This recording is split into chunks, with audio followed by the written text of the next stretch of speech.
Here we are for the next few chapters of Planet Omar here by Zainab Mian. Here we go, chapter 10. At school, it was getting harder and harder to avoid Daniel Green. One lunchtime, he came over and put a handful of sand all over my food.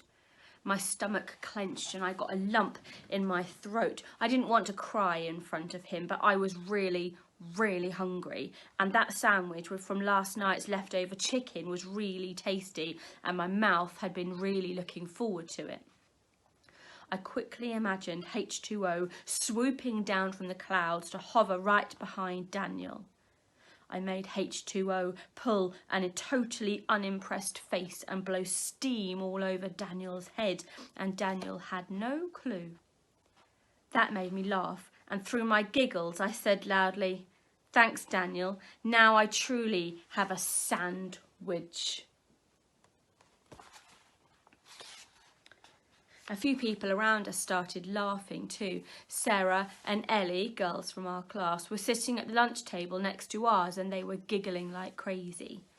Daniel stood there towering over me with his podgy fists closed tight. His face was redder than his t-shirt, and he was clenching his teeth together tightly. I pictured him as a Rottweiler barking and baring his teeth, ready for a fight. At this point, I realised that being smart with a bully wasn't actually very smart at all. Charlie must have realised this too, because he'd been somehow sensible enough not to laugh, and now he looked like a frightened little lamb. I quickly muttered the protection doer from under my breath. There was a loud growling sound, and Daniel was launching his head towards my stomach. I don't know how, but I managed to throw myself on the floor out of his way. It was all very fast. Daniel's head went into my empty chair with his huge body following. The force sent the chair flying into the girls behind us, followed by a very big, angry body that ended up on top of Sara. I probably don't need to tell you that Daniel was in big fat trouble. He spent 1 hour in Mr. Barnes's class as punishment. Mr. Barnes has a moustache, a big one, and it looks like it could come alive on his face like a slithering slug. By home time, Daniel was back. He still looked angry, and as we queued up to leave the classroom, he stood behind me and breathed down my neck. "Don't think I don't know the worst thing about you. I saw your mum the other day, looking like a witch in black. Better go back to your country before we kick you all out." I didn't say a word. I just gulped. How could anyone think my mum looked like a witch? If I'd been braver, I'd have told Daniel he was stupid not to be able to tell the difference. And then he's in a table look of mum versus witches. He says, "Witches eat kids for dinner. My mum would never harm a kid. Witches have a poisonous wart. My mum, wart, if present, not poisonous. Witches have no hair under their wig. My mum has lots of hair under her scarf. Witches scowl. My mum smiles. Witches are ugly due to horrid thoughts, and my mum is beautiful due to lovely thoughts." On the way home, I couldn't stop thinking about what Daniel had said. Before they kick us all out? What? I thought about talking to Mariam about him. Maybe she could help me Maybe she could help and tell me what to do without having to tell our parents. I knew they'd get all stressy and worried and make a big fuss at school, and that would definitely make Daniel worse. Mariam might be annoying, but she used to stand up for me back when I was a really little kid and we went to the same school. But then I remembered the time just before we moved that I was quietly trying to get away with going over my screen time limit in my room, and Dad came stomping in like a giant who had stepped on an enormous drawing pin. I could practically see the steam coming out of his ears. he had discovered the TV remote was missing its batteries. I froze. I didn't move and I didn't say a word. I imagined I was a spider playing dead when someone is trying to smack it with a slipper. And then Mariam came in with her huge pointy finger of accusation. He did it! And it was true. I had desperately needed them for my controller. I got into so much trouble that day. I was banned from video games for a month. Mariam is a complete snitch these days, so no, I couldn't trust her.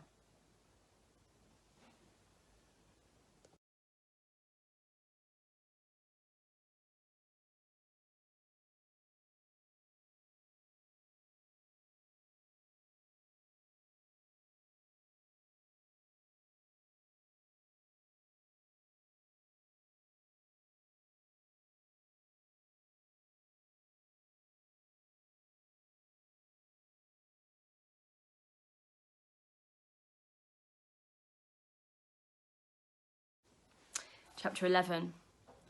I knew there was one person I could trust to talk to about Daniel, my cousin Reza. And luckily, we were going up to Manchester to visit in a couple of days after the sand disaster.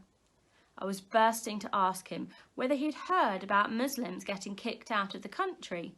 Or did Daniel just make that part up, or could it possibly be real? Reza is super cool. He's 12. He's the kind of kid that knows a lot about everything. If anything happens to his bike, he can fix it using Dad's tools. And I've seen him topping up the oil in his mum's little red car, which he calls a banger. And when we walk around in Manchester with him and his family, lots of people say hi. Reza must have really great pester power skills, or maybe he knows hypnosis because he literally has everything he wants. That's one of the reasons I love going there, because we have 2 days of playing on his Xbox as much as we want, and we always have a midnight feast. Yum.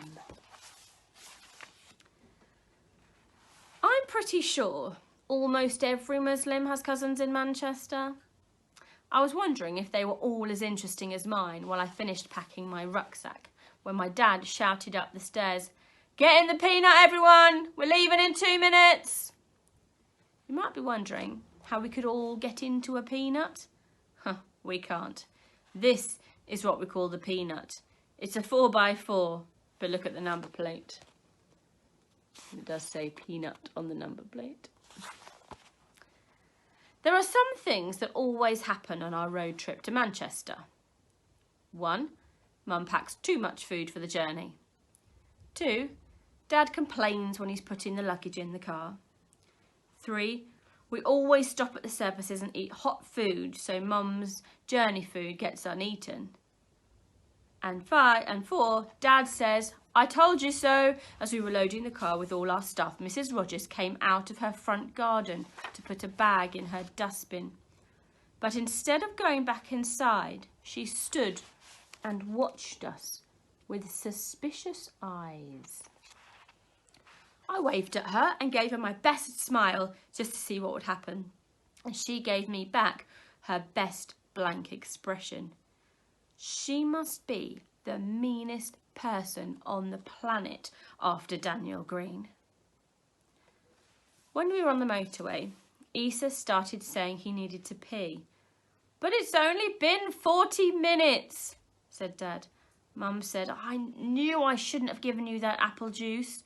Dad said he'd have to hold it until we got to the services, but Mum said he was only little and he couldn't hold it that long. Mariam said we should have put a nappy on him because he's a big fat baby. And Dad said stop being so rude. I hate it when we're stuck in a car and everyone is being all stressed out. And I also hate the thought of Issa peeing on the seat right next to me. I mean, how yuck. I would end up sitting in a puddle of his pee. So I stared out the window and imagined myself on rollerblades riding alongside all the cars and faster than them, so fast that there's a jet of fire blazing out the back of them. And then I said, "Rollerblades, lift off," and then they took me all the way to the moon. I don't actually have any rollerblades and I don't know how to roller skate, but that's the great thing about imagining. You can do anything you want, except pee. For that, we had to stop on the hard shoulder so Isa could get out. I asked my parents why it was called the hard shoulder. Nobody knew. See, this is why my parents ought to let me have my own smartphone. Then I could have just looked it up myself. That night, while we pretended to be asleep on our row of mattresses on Auntie Samaya's living room floor, Riza told me that Daniel was right. All Asians were going to be kicked out of the country and we were probably going to have a World War III. I gulped. He told me that we would all have to go and live in Pakistan. Have you ever been to Pakistan? I said. Yeah, once, when I was 5. What's it like? Will we like living there? I felt sick. I didn't want to live in a strange place I'd never been to. The 5 bars of chocolate that we'd snuck into our beds and eaten attempted to make their way back up to my throat. Well, the pizza is yuck, and you can hardly understand what people are saying, Riza said. Well, why? Because they speak in Urdu. You can't speak Urdu, can you? No. I lay awake for ages after Riza had fallen asleep.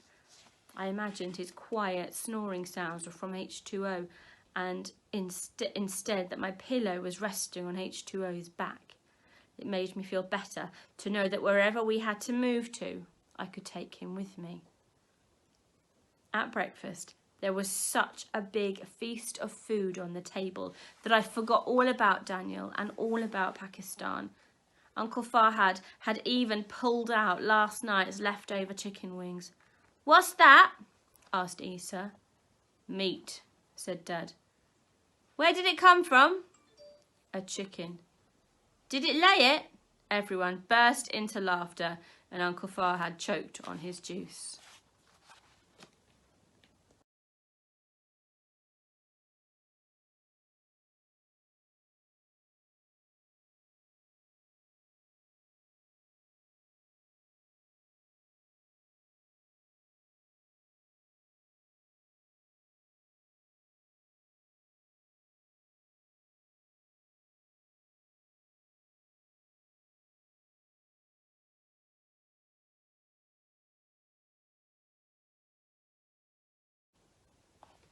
Chapter 12. One evening, the following week, when we were putting our lasagna-covered dishes into the dishwasher, we heard an ambulance siren coming down our street. Mariam and I both raced to the window while Isa whined to be let down from the table. He was still eating as usual because he was super slow, and the ambulance lights were flashing so brightly the whole room was lit up. Mariam and I pressed our faces to the glass. The ambulance had stopped next door and the paramedics were hurrying towards the front door. It's Mrs. Rogers, I said in surprise. Oh no, gasped Mum. Dad had his thick, quick-thinking face on. I should go, said Mum. Should I go? I should go. Mariam said, no way, she's horrible. Isa dropped his plate of freezing cold lasagna on the floor with a crash. Dad looked at it, breathed a sigh and ran his hands through his hair. He does that when he's got his thinking face on. Well, what if she doesn't want me? What if she sends me away and shouts at me in front of them? Mum said as she ran around the room, putting her scarf on her head and putting her coat on inside out. It doesn't matter, darling. You go. At least you will have done the right thing. Go and see if she needs anything at all. She doesn't deserve it, said Mariam, and she folded her arms and threw herself on the sofa.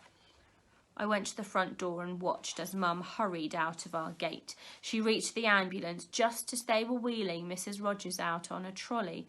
She was clutching her wrist and telling the paramedics how she'd slipped in the bathroom. I'm here with you, Mum said softly. I mean, if you want. And then Mum put her hand out so Mrs. Rogers could hold it if she wanted. Mrs. Rogers looked really pale and scared, and she said in a small voice, John isn't here. And then she took Mum's hand and tried to smile. Later, Mum said that when Mrs. Rogers did that, it's easy to forget about all the rotten things she'd said. And when Mum and Mrs. Rogers came home in a taxi a few hours later, Dad went over too to help Mrs. Rogers get settled. And when they came back, he was grinning from ear to ear because he had heard Mrs. Rogers on the phone as they were leaving, saying, "My lovely neighbours helped me, John.